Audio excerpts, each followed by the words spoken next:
My name is Natalie, and today I'm going to be talking about how storms can affect the plots in certain books.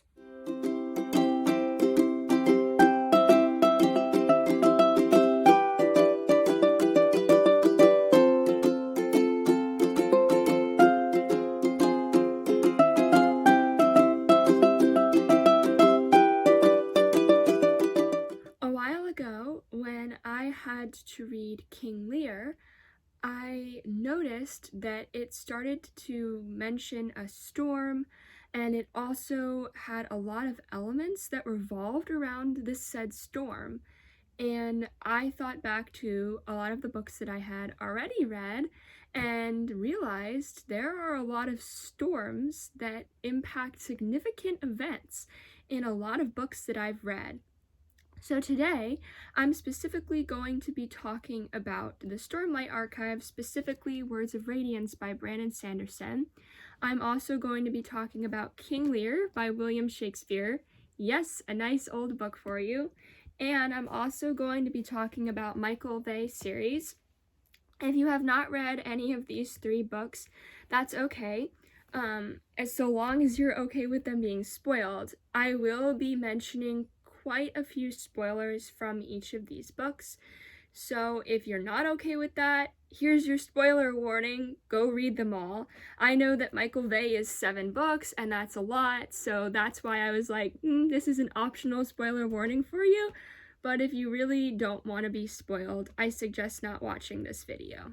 Okay, now that the spoiler warning's out of the way, we can talk about some more deep stuff within these books. Specifically, I'm going to be starting with King Lear, just because I want to get the premise out there before I make the rest of the video and confuse you all. If you don't know what King Lear is about, or you would like a refresher, here's it for you. King Lear is about a king named Lear who has 3 daughters and are very disobedient to him. They do some pretty terrible things to him, and there's also a subplot talking about a man and his 2 sons. This man's name is Gloucester, and his 2 sons are Edmund and Edward, and they are not obedient to him either, or actually one of them is, but the other one is trying to take over his throne. And in the middle of the book, there is a storm that happens, and I realize I'm saying book, but it's technically a play, which is a big difference, but because it's in a book format, we're just going to refer to it from a book for now. That in the middle of it, there is a storm that happens, and a lot of the significant events happen around or after the storm, which is, I think, very significant, because things like that just don't happen except when they're followed by this big event, if that makes sense. Essentially, up until the storm happens, the plot is just introducing the characters and introducing the conflict. When the storm happens, the climax begins to happen, and then all of the following actions happen right after the storm. The storm is supposed to be a big climactic event that leads to all of the other events in the novel or the play. But I realized that this doesn't just happen in King Lear. King Lear was obviously written a very long time ago by a man named William Shakespeare, who is kind of the biggest person in English literature today. We can debate on that one, but he did write a very significant amount of novels that all had basically the predecessors of cliches. And he was very good at what he did, and he wrote all of these amazing plays, and also ones that were based off real life and ones that were fiction. King Lear is a fictitious play, but he does have a bunch of real plays, and obviously he's not someone to be ignored. And I felt that if I didn't include this predecessor, that the rest of this video would kind of not make sense, or it wouldn't be as significant. The fact that William Shakespeare set the precedent of the storm, I feel like, is important when I talk about these other books and their storms and their climactic events. Basically, the climactic event in this is that King Lear goes out into the storm, and he is lost for a while, and then he meets a bunch of people, and he starts to go mad, and as he's going mad, he finally gets reunited with his daughter, and then Gloucester, in a very gruesome scene, gets his eyes torn out. So all of this happens during or after the storm, and nothing significant like that happens before the storm. So it's very significant to talk about the storm in that sense. Okay, so now we're going to be talking about The Way of Kings and Words of Radiance, the Stormlight archive. So I really wanted to make this video after I was reading Words of Radiance. As you can see, at this point I am almost finished the book, which I'm very excited about. I've been reading it for a while, but it is a very long book, so it does take a bit to read. But I noticed that there is yet another storm in this book, and after that storm happens, and while that storm is happening, is when literally all of the climactic events happen. And I remember when I was reading King Lear that I was like, oh my gosh, this reminds me so much of the Stormlight archive, The Way of Kings. In The Way of Kings, there is a high storm that happens, and because Kaladin, the main character, was disobeying the bridge crews and was disobeying like the leaders of the bridge crews, he was put out into a high storm to die. Now, if you don't know what a high storm is, it's essentially a very, very powerful rainstorm. Think of it as like your big thunder and lightning storm that knocks stuff over, maybe like a mini hurricane, so maybe like a tropical storm. It's extremely, extremely powerful, and people have to take shelter and stuff like that, so it's pretty bad. But Kaladin was put out in a high storm. And in this event, at this point, Kaladin has struggled with a lot of stuff. He struggled with severe depression and thinking that he wants to jump off a chasm and end his life. He's watched a bunch of his bridge crew people die, and he's watched them literally die while he's stitching them up. He's seen just the horrors of the battlefield and the sadness of his men, and he's really trying to build them together as a family, and they're finally starting to become a family. And he's bringing back people from other bridge crews. Normally they're supposed to allow everyone else on the battlefield to die. So if someone was injured, you're supposed to leave them behind. But Kaladin refuses to do that, and he carries them back on bridges. So he's done all these things to protect all of these people. And the bridge crew leaders are not happy about this, and they go to their superiors and are like, yeah, you shouldn't be doing this. And they say, okay, let's hang Kaladin out in the high storm and see how well he fares. And Kaladin is left out in this supremely powerful storm, and you think he's gonna die, because when you're left out in a high storm, that's like a punishment for death. And they tie him upside down in the storm, and in this storm he sees basically the Stormfather, which is supposed to be like one of their gods.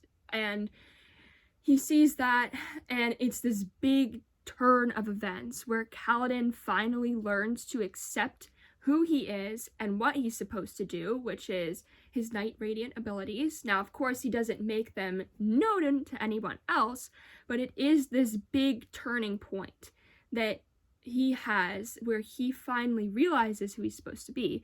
And I think it's significant that it happened during a storm. And not just any storm, but a very powerful storm. And I feel like that says something, because as I started to realize this, I realized that in a lot of books, there is a storm that either precedents or happens during a big event. And this continues in Words of Radiance. And I was surprised that, oh my gosh, it's another storm. In this, it's not just a high storm, it's also an everstorm. An everstorm is a kind of storm that's supposed to be summoned by the Voidbringers. Now, if you're watching this and you have no idea what's going on, I suggest that you go back and read these books, because there is a lot of stuff in here that is very complicated. And also, if you ignored that spoiler warning and you don't know what I'm talking about, yeah, you're gonna be confused. This book has a lot of unknown words. In Words of Radiance, there is an even bigger storm called the Everstorm, which is summoned by the Voidbringers, as I just said. but it also is going to be colliding with a high storm, which is, again, those really, really big storms. This is essentially like a Noah's Ark phenomenon. The Stormfather wants to create a storm to wipe out everybody and cleanse the earth to make sure that there are no more Voidbringers and no more Radiants, because he doesn't like the Radiants, because the Radiants have already broken some of their oaths, most especially Kaladin. Now, this is significant because literally every single climactic event in this book revolves around that one specific thing, the high storm clashing with the Everstorm. Now, if you don't believe me, go back and read the book, but essentially as soon as you talk about this high storm Everstorm combination, you've got Kaladin rushing to the king to help with the assassination, to help not the assassination, so he's trying to stop the assassination. You've got Adolin on the battlefield, like, fighting Parshendi Ishanai? I don't know how to say that name, but her. You've got Dalinar, who's riding into battle on his horseback, getting injured, getting cut, and of course, let's not talk about the most climactic event, Seth, Sun Villano, Truthless of Shinovar, the assassin in white, showing up and joining the party as well.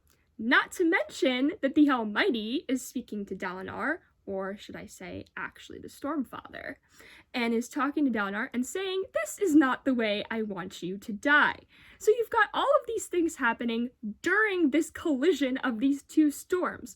Now that's after these collisions of these two storms, Kaladin zips out of nowhere and he is now radiant. And he's covered in light, and everybody finds out that he's radiant, that Shallan's radiant, and they open the Oath Gate while these two are colliding.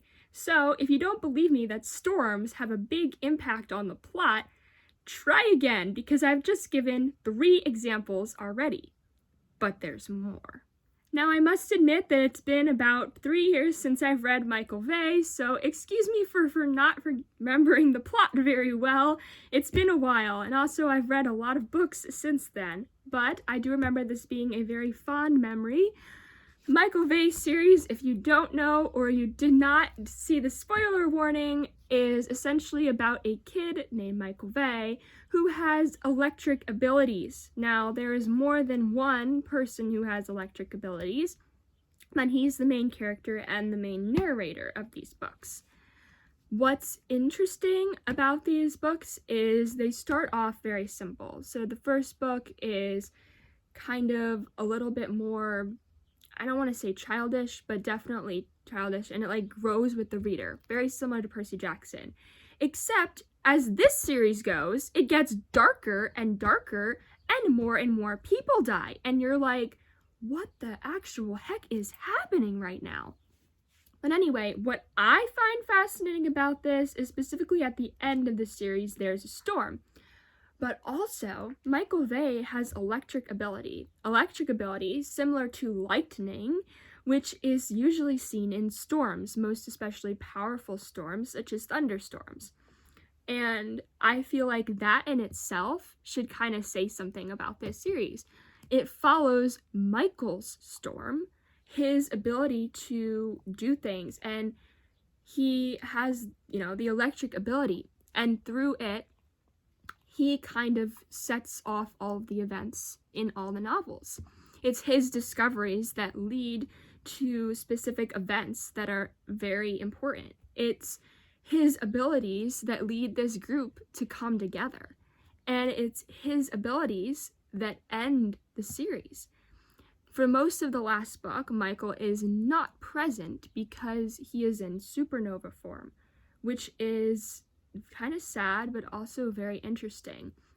And he's trying to figure out how to get out of this form, but a lot of it is Michael's storm. Him coming to realize who he is, coming to realize what's happening in his life, and coming to realize who is important to him. But the very last books have this extremely powerful storm that happens, and I've often said that it is one of the best battle action sequences I have ever read. It's very well written, and I just really liked the descriptive details that were in it. Now, I've read Words of Radiance now, and I really liked that description of the battle, but up until then, this was probably my favorite battle sequence, which I think kind of says a lot, because these are, you know, they're New York Times bestsellers, but they're probably not as well-known New York Times bestsellers, and the fact that they have this really cool battle sequence in them is really cool. But anyway, one of the biggest battles in this entire series happens during a storm. And I don't just mean a little storm. No, there's thunder and lightning going on. There's rain pelting out of nowhere. And it's just absolutely insane. And they've got the helicopters going and they're trying to figure this all out because the storm is coming down. And I just remember Michael's like in one of these helicopters and he's screaming down his like in his headset trying to figure out what the heck is going on here. And they're trying to win the battle and it's completely epic. But there's just this rain and rain and rain pelting down. And it is one of the key turning points in these books. It's not just like this little moment where this battle happens. It's one of the biggest battles that happens. And I believe this battle does end with Michael up on the tower, becoming that supernova that I was talking about before. Now remember, I said, please excuse me if that's not correct. I haven't read these in a while, but I believe that it does lead up to that. And remember what I said about them being during and after. A lot of the big events happen after this storm, including Michael becoming a supernova, whether that be during or right after this rainstorm, or whether that be a book later. It still happens after the storm. It does not happen before, it does happen after or during, which is significant because it's yet another storm with one of the most huge events in all of the books to happen, which I think is extremely important to talk about. Now, I've given 3 book examples, but I'm sure you can think of even more. If you do have another book example about a storm impacting significant events in the plot, please leave it below. I would love to hear about it. Also, if you see a book on here that has that kind of important event, please let me know. I am sure it happens more than once in Harry Potter. Guaranteed. If you can find those instances, leave them below as well. If there's anything else that you'd like me to talk about, whether that be about the books that I just showed that I haven't really mentioned that much about on this channel, or if it's anything else that you'd like to hear about anything else behind me, or if you have another book recommendation, please leave those below as well. I would love to hear everything about what you've found in these books. Specifically, if you find any more storms, I'd really like to hear about that. Anyway, I hope you all have a great day, and I will see you next time. Bye, guys!